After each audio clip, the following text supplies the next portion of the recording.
उद्धव ठाकरे अभी 1-2 दिन पहले वो भी बयान दे रहे थे कि जो लाडली बहन योजना है उसको लेकर के उन्होंने कहा कि आज की डेट में इस इन इन तरह की जो योजना है, इस तरह की जितनी भी योजनाएँ हैं, वो बजट पे और बताएँ सरकार के ऊपर और इवन पूरे प्रदेश के ऊपर बहुत ज़्यादा बोझ डालती है। जिस तरह से चुनाव के बाद हमने देखा लाडली बहन योजना को लेके बहुत ज़्यादा चर्चा हुआ कि योजना रहेगी या जाएगी। भाजपा की सरकार है या फिर एकनाथ शिंदे हैं, ये कहीं न कहीं हिंदुत्व को लेकर के हमेशा मुकर रहे हैं। एकनाथ शिंदे साहब हैं या उनका जो ग्रुप है, वो बैकफुट पे चल रहा है। मुझे ऐसा लगता है कि यूपी की सरकार और महाराष्ट्र की सरकार में एक कॉम्पिटिशन जैसी हो गई।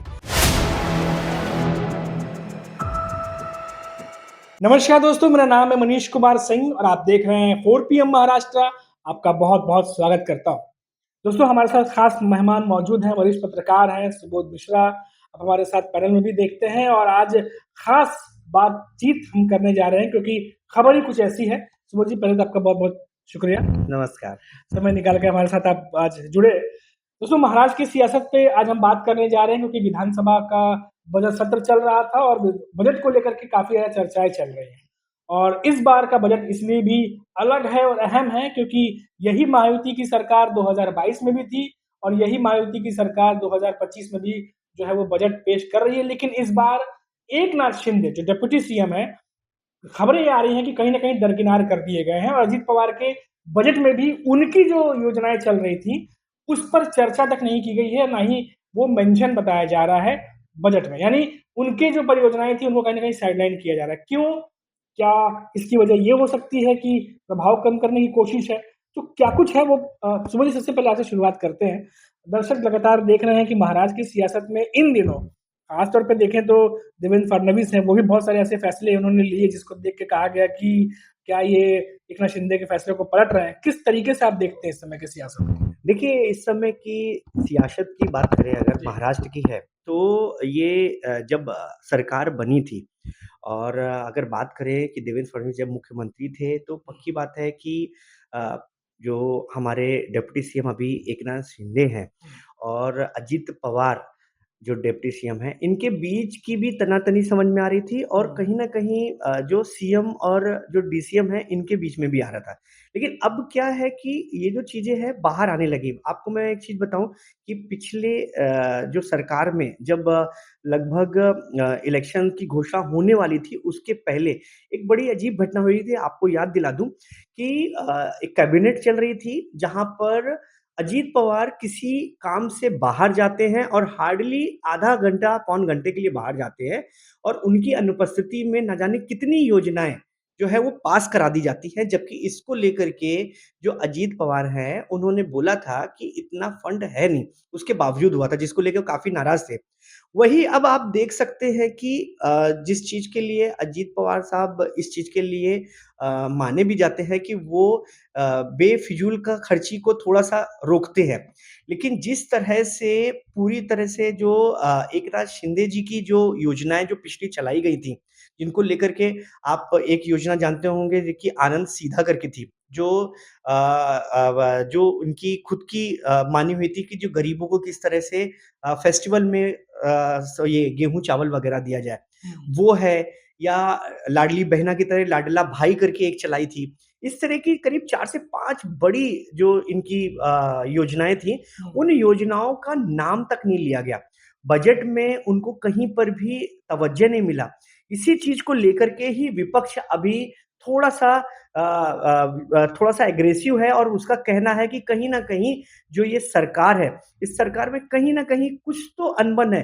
लेकिन देखिए सबसे बड़ी बात है कि डीसीएम होने के नाते एकनाथ शिंदे साहब कुछ बोल तो सकते नहीं क्योंकि भाई उनके अंडर में वित्त आता नहीं। लेकिन बात मनीष सिर्फ़ इन योजनाओं की ही नहीं है। इन योजनाओं के अलावा जो एमएमआरडीए को लेकर के भी कई सारे ऐसे फैसले हैं, जिनको लेकर के सीएम ने कहीं न कहीं इनको कैंची चलाई है और कहीं न कहीं इनकी जो सोच है, उसको लेकर के कहीं न कहीं दबाव है। तो अब जो अ, अभी तक इनकी तरफ से आया तो नहीं है शिंदे साहब की तरफ से, लेकिन कहीं एक जो महकमे में एक जो हवा है या एक जो फ़ील है, वो फ़ील ये तो दिखा रहा है कि जो एकनाथ शिंदे साहब हैं या उनका जो ग्रुप है, वो बैकफुट पे चल रहा है। बिल्कुल, हमने ये भी देखा कि उद्धव ठाकरे अभी 1-2 दिन पहले वो भी बयान दे रहे थे कि जो लाडली बहन योजना है उसको लेकर के उन्होंने कहा कि पहले करीब 46,000 करोड़ के आस-पास बजट जा रहा था जब सारी जो पैसे जब डिस्ट्रीब्यूट किए जा रहे थे, लेकिन अब वो 36,000 करोड़ के आस-पास कर दिया गया, यानी 10 से 11,000 करीब कम कर दिया गया। इसको लेकर के उन्होंने कहा कि पहले भी झूठ बोला गया था इस योजना को लेकर के और अभी भी जो है वो सरकार सीरियस नहीं दिखाई दे रही है, तमाम बातें होने लगी हैं। तो मुझे ये लग रहा है कि जिस तरह से चुनाव के बाद हमने देखा लाडली बहन योजना को लेके बहुत ज़्यादा चर्चा हुआ कि योजना रहेगी या जाएगी। लगातार कहते हैं कि देवेंद्र फडणवीस कह रहे थे, एकनाथ शिंदे कह रहे थे कि नहीं ये चलेगी और जो बहनें हैं, माता बहनें उनको पैसे जाते रहेंगे। लग रहा है कि सरकार भी कहीं न कहीं जो रेवेन्यू का बोझ है या जो सरकार पर बोझ है वो बढ़ता देख कर के ये जो स्टेप लिए जा रहे हैं इसी वज़ह से लिए जा रहे हैं। जो कम कर दिया गया है बजट, यानी बीच में हमने ये भी देखा कि बहुत सारी महिलाओं के नाम हटाने की बात कही गई। कि जो जो कैटेगरी में फिट नहीं हो रही थी, ये चुनाव के पहले भी हो सकता था, लेकिन बाद में किया जा रहा था। ये सब यही इशारा करता है, जो शरद पवार बहुत पहले कह रहे थे कि बजट बढ़ेगा, महाराष्ट्र सरकार को दिक्कतें होंगी और ये शायद खुले मन से नेता ना कह रहे हों कि फजीहत होगी, लेकिन कारण यही लग रहा है। नहीं, बिल्कुल ग बजट में डेफ़िसिट तो दिख ही रहा है। बजट हुँ, जो है ऐसा नहीं कि बजट जो है घाटे में नहीं है, प्रॉफ़िट में है। हुँ, और सबसे बड़ी बात है कि जो चुनावी मुद्दे थे और चुनावी जो ये उपहार दिए गए, जो फ्रीबीज़ की बात करती है, हुँ, जो भाजपा सरकार, वो फ्रीबीज़ ही है ये। हुँ, और आज की डेट में इस इन इन तरह की जो योजना है, इस तरह की जितनी भी योजनाएँ हैं, हुँ, वो बजट पे और बताएँ सरकार के ऊपर और इवन पूरे प्रदेश के ऊपर बहुत ज़्यादा बोझ डालती है। तो इन्होंने क्या किया, अब तरीका निकाला क्योंकि अब इलेक्शन जीत चुके हैं। हुँ, अब तरीका ये है कि अब किस तरह से यहाँ पर लोगों की कटिंग करें। तो अब क्या है कि लाडली बहना जो है, शुरू तो कर दिया, खत्म नहीं कर सकते तो उसमें किस तरह से लोगों को काटें, हुँ, कैसे लोगों की पात्रता को अपात्रता में बदलें। हुँ, और इसके अलावा जो जिन बातें जो हम अभी बात कर रहे थे कि एकनाथ शिंदे साहब ने जो 4-5 योजनाएँ चलाई थी जिनसे उनकी पॉपुलैरिटी बढ़ रही थी। कहीं न कहीं वो पॉपुलैरिटी को भी कम करने के लिए भी कैंची चले। देखिए, जो लाडली बहना की जो भरोसा दिलाया गया था, वो किसने दिलाया था? एकनाथ शिंदे साहब ने, जी, अपनी सरकार में दिलाया था। आज अगर नहीं दिया जाता है या उसमें कटता है, तो किसका नाम खराब होगा?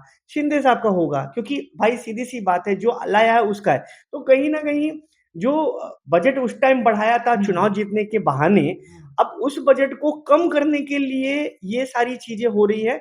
और इस तरह की सिर्फ़ यही नहीं है, कई सारी ऐसी योजनाएँ हैं जिनको चालू किया गया था, उनको किसी न किसी तरीके से या तो स्लो किया जा रहा है या बंद किया जा रहा है।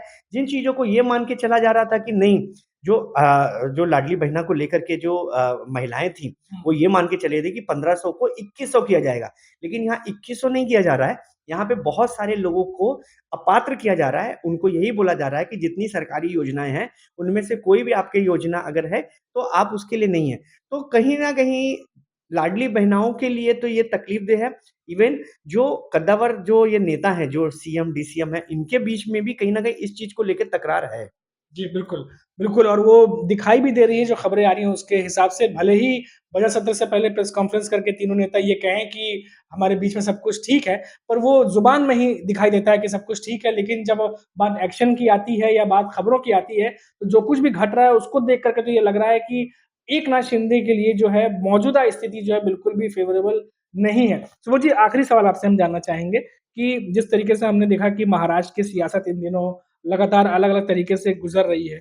अब यहाँ पर हमने देखा कि धर्म पर भी अभी राजनीति खत्म नहीं हुई। अभी हमने देखा नीतीश राणे भी कह रहे हैं कि अब वो झटका मटन और पता नहीं नई-नई वेबसाइट लॉन्च करेंगे।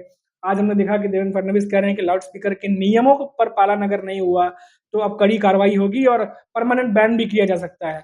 तो ये जो तमाम चीज़ें हैं, अब जानकार ये कह रहे हैं कि बहुत सारे ऐसे ज्वलंत इश्यू हैं जिसको बात होनी चाहिए पर उस पर नहीं हो रहा। इसी वजह से इन चीज़ों को उठाया जा रहा है या अभी भी बात की जा रही है क्योंकि अब चुनाव तो है नहीं। तो इसको किस तरह से देखते हैं आप? बस वो जानना चाहेंगे आखिर में? नहीं देखिए कैसा है ना मनीष, इस पे मैं आपको बता दूँ कि जो सरकार है, भाजपा की सरकार है या फिर एकनाथ शिंदे हैं, ये कहीं न कहीं हिंदुत्व को लेकर के हमेशा मुकर रहे हैं और हुँ, कहीं न कहीं ये मैसेज देना भी चाहते हैं। सबसे बड़ी बात है कि मुझे ऐसा लगता है कि यूपी की सरकार और महाराष्ट्र की सरकार में एक कॉम्पिटिशन जैसी हो गई है हुँ, कि कौन हिंदुत्व को लेकर कौन बड़ा। और इसको लेकर के ये है कि पिछले दिनों जहाँ यूपी में होली और जुमे की नमाज़ को लेकर के इश्यू क्रिएट हुआ था, वैसे ही यहाँ पर अभी कैसा हो गया लाउड स्पीकर को लेकर के भी हो गया। हुँ, अब बड़ी बात ये है कि धार्मिक स्थलों की अगर हम बात करें तो सिर्फ़ लाउड स्पीकर मस्जिदों में ही नहीं मंदिरों में भी लगते हैं।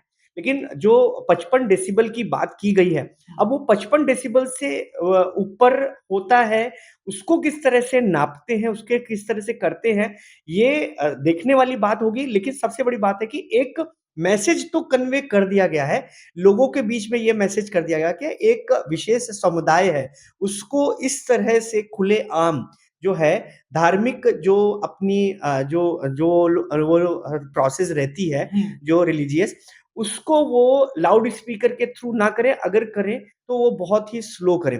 तो पक्की बात है कि अपना जो हिंदुत्व का जो एक एजेंडा है, उसको फुलफिल करने का सरकार का एक जो ध्येय है और मुझे ऐसा लगता है कि उसको और अच्छे से किया जाए और ये चीज़ें आगे तक मैसेज कन्वे हो, इसको भी दिखाया जा रहा है। जी, बिल्कुल, जी। बिल्कुल सुबोध जी। सुबोध जी थे जो कि महाराष्ट्र की राजनीति को बहुत सालों से कवर करते रहे, वरिष्ठ पत्रकार हैं और समय निकाल के हम आपने चर्चा की, बहुत-बहुत शुक्रिया हमारे साथ बातचीत करने के लिए। और जैसा कि आपको बताया हमने कि महाराष्ट्र की सियासत चुनावों के बाद लगा था कि थोड़ा-सा जो है वो ठंडी होगी, थोड़ा-सा जो वेव्स उठ रही थी वो कम होंगी, लेकिन ऐसा कुछ भी होता दिखाई नहीं दे रहा। लगातार पार्टियाँ जो हैं एक-दूसरे पर हमलावर हैं और जो कुछ भी अभी हाल ही में विधानसभा के बजट सत्र में हुआ, वो भी हमने आपको बताया। फिलहाल अभी के लिए इतना ही, आप देखते रहिए 4 पीएम महाराष्ट्र। नमस्कार।